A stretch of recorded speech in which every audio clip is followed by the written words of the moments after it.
Bonsoir à tous, les titres de votre grande édition sur Osaï TV. Pour marquer le 21e anniversaire du décès de Monseigneur Isidore de Souza, l'association Les Amis de Monseigneur Isidore de Souza, AMI, a entrepris de déposer une gerbe de fleurs sur sa tombe au sein de la cathédrale Notre-Dame de Cotonou dans la matinée de ce vendredi.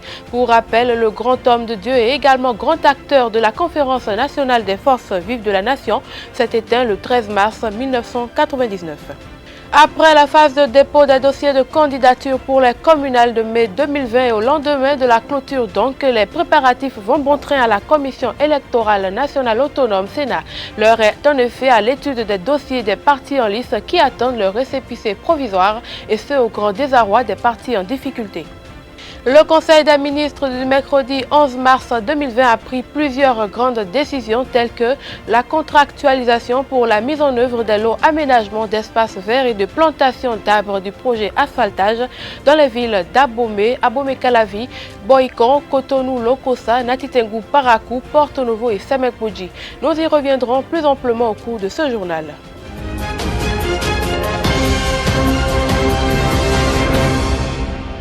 Mesdames, Messieurs, bonsoir et bienvenue sur cette édition.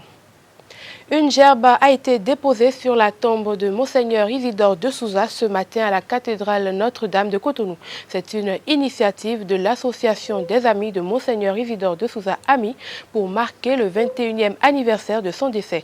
En effet, le Bénin commémore en ce jour 13 mars 2020 le 21e anniversaire de décès de Monseigneur Isidore de Souza, le prélat qui a dirigé le présidium de l'historique Conférence des forces vives de la nation du 19 au 28 février 1990 s'est éteint le 13 mars 1999, soit 9 ans après la tenue de ses assises.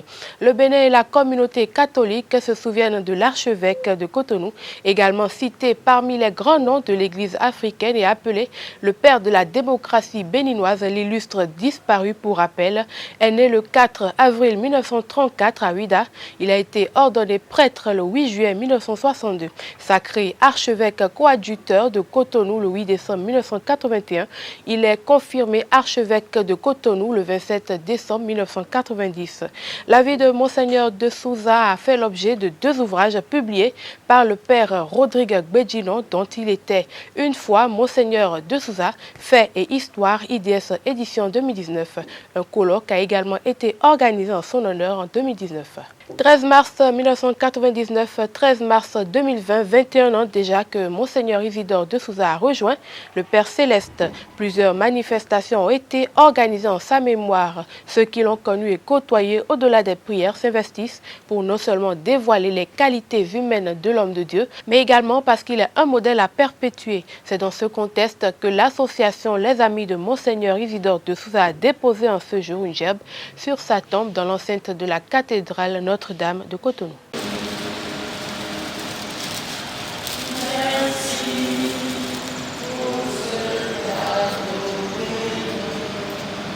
Une gerbe a été déposée sur la tombe de Monseigneur Isidore de Souza ce matin à la cathédrale Notre-Dame de Cotonou. Une initiative de l'association des Amis de Monseigneur Isidore de Souza pour marquer le 21e anniversaire de son décès. En effet, le Bénin commémore en ce jour, 13 mars 2020, le 21e anniversaire de décès de Monseigneur Isidore de Souza. Le prélat a dirigé le présidium de l'historique Conférence des forces vives de la nation du 19 au 28 février 1990. Il s'est éteint le 13 mars 1999, soit 9 ans après la tenue de ses assises. Le Bénin et la communauté catholique se souviennent de l'archevêque de Cotonou, cité parmi les grands noms de l'église africaine. Il est appelé le père de la démocratie béninoise. Né le 4 avril 1934 à Ouida, il est ordonné prêtre le 8 juillet 1962. Sacré archevêque coadjuteur de Cotonou le 8 décembre 1981, il est confirmé archevêque de Cotonou le 27 décembre 1990. La vie de Monseigneur de Souza a l'objet de 2 ouvrages publiés par le père Rodrigue Gbedjinon, dont il était une une fois, Monseigneur Isidore de Souza, Faits et Histoire, IDS, édition 2019. Un colloque a été organisé en son honneur en 2019. D'autres actions de communication sont faites pour promouvoir la vie et l'œuvre du prélat. Dans le lot des partis politiques ayant déjà reçu le récépissé provisoire après le dépôt de leur dossier le mercredi dernier, celui des forces Cori pour un Bénin émergent FCBE peut également désormais pousser un ouf de soulagement. En effet, le parti a reçu ce jour son récépissé provisoire, le document qui favorise sa participation aux élections communales de 2020. Du côté du MPL de Korogoné, par contre, les choses se corsent puisque ces dossiers ont été rejetés et pour cause, la Sénat avance une raison liée au non-respect de la loi. Il s'agit du fait que le nombre de candidats déclarés est supérieur au nombre prévu par la loi. Rappelons que de tous les partis en lice pour les communales de 2020, l'Union progressiste et le Bloc républicain sont entrés en possession de leur récépissé provisoire le jeudi 12 mars. 2 jours après la date butoir pour le dépôt des dossiers de candidature pour les communales du 17 mai 2020, plusieurs partis politiques continuent d'occuper le siège de la Sénat dans l'attente du récépissé. La Sénat, quant à elle, s'active pour vérifier la complétude des dossiers. Une équipe de ESAE TV a fait le constat ce 13 mars 2020. Un représentant du parti Mouel Béné était sur la cour. Je vous invite donc à suivre. Ses fils Béo Aguiar au micro de Jean-Didier Esseka et de Jefté Hungé. Ce que la Sénat a demandé, c'est que vous fournissiez les dossiers de 3630 candidats. Si après, l'institution note des éléments au niveau des dossiers ou de cette procédure de candidature, c'est elle qui fait les observations. Donc nous on attend ces observations aussi. Si à l'étape de l'étude approfondie des dossiers, il y a des choses à nous dire, on nous le dira. Mais je parle déjà de la première étape, donc c'est une succession de choses et puis nous on attend. Parce que nous sommes arrivés, nous n'avons pas pris une pause dans la maison comme d'autres le font. Lorsque nous sommes entrés à la Sénat, nous sommes allés nous enregistrer et nous avons déclenché la procédure. Nous avons été aussitôt reçus, où on a tiré au sort les équipes qui vont constater la complétude de l'effectif de nos candidatures, ce qui a été fait directement. Donc si vous regardez bien, Mouel Béné n'est pas dans la maison avec une équipe qui est en train de fignoler des dossiers, remettre des choses dans des cartables, non. Nous on a fait directement. Et puis on a constaté qu'il y a complétude, parce que s'il n'y a pas complétude de l'effectif des candidatures et des dossiers, si sur les 3630, ça vous fait moins 1 ou moins 2, la procédure s'arrête. On ne continue pas. Dès qu'on constate que vous n'avez pas mobilisé l'entièreté des candidats, ça veut dire que vous n'êtes pas engagé aux élections. Ce n'est pas notre cas. Il n'y a aucune situation particulière qui concerne Mouel Béné. Mouel Béné, vous avez pu voir hier, pendant que vous-même vous citiez des partis politiques qui ont pu franchir le premier pas de la complétude de l'effectif des candidats. Au titre des 4 premiers partis qui l'ont fait, il y avait Mouel Béné. Et donc, c'est le temps que les commissaires de l'institution, les commissaires de la Sénat se réunissent pour délibérer et donner ce quitus-là que nous attendons.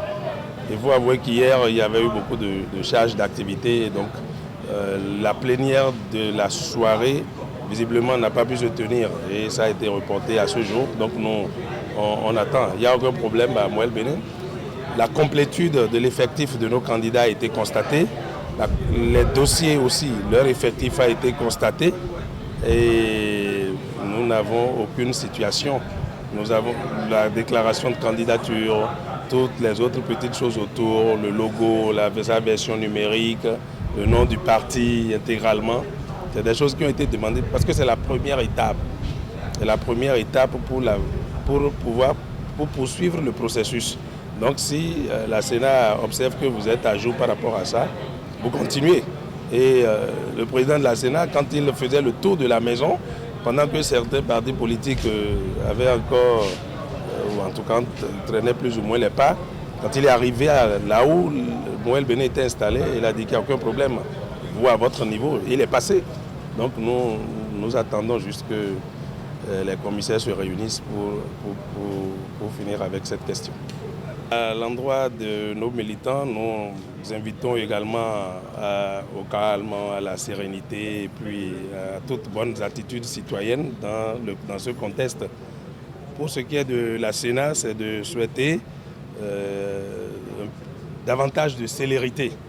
On sait que des efforts se font pour que les choses ne traînent pas, parce que les lois qui ont été votées quand même ont émis des exigences un peu fortes et la Sénat fait ce qu'elle peut faire.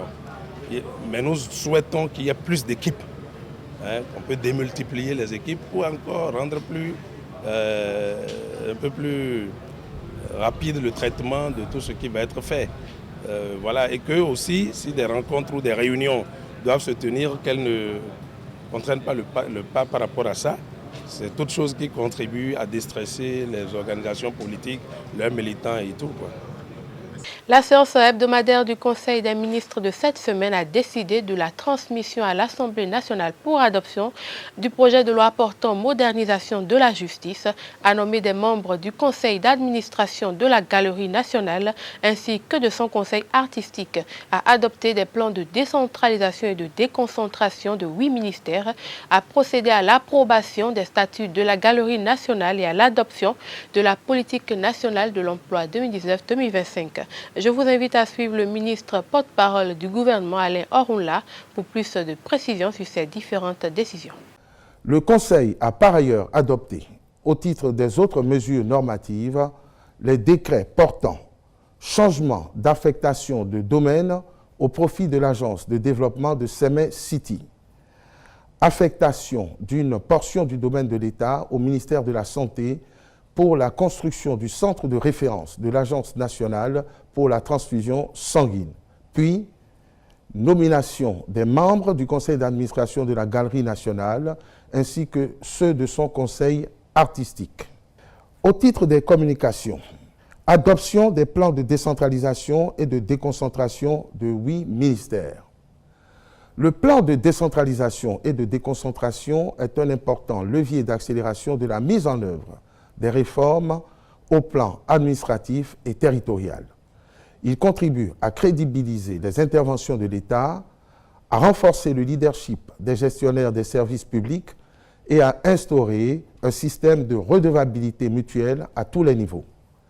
Sa mise en œuvre vise plus d'efficacité dans le fonctionnement de l'appareil étatique par une plus grande responsabilisation des niveaux déconcentrés et décentralisés. Il promeut l'émergence d'une génération de collectivités territoriales tournées vers le développement aux fins de l'amélioration des conditions de vie des populations à la base. C'est pour ces raisons que le Conseil a approuvé les plans de décentralisation et de déconcentration des 8 départements ministériels ci-après. Enseignement maternel et primaire, infrastructure et transport, agriculture, élevage et pêche, enseignement secondaire, technique et formation professionnelle, décentralisation et gouvernance locale, santé, eau et mines, puis plan et développement. Les ministres concernés sont instruits de veiller à la mise en œuvre des activités irrelatives inscrites dans leur plan de travail annuel. Adoption de la politique nationale de l'emploi 2019-2025. Ce document de politique nationale s'articule autour de la vision qu'à l'horizon 2025, la plupart des Béninois en âge de travailler disposent d'un emploi susceptible de leur procurer un revenu permettant de satisfaire leurs besoins vitaux et leur bien-être intégral.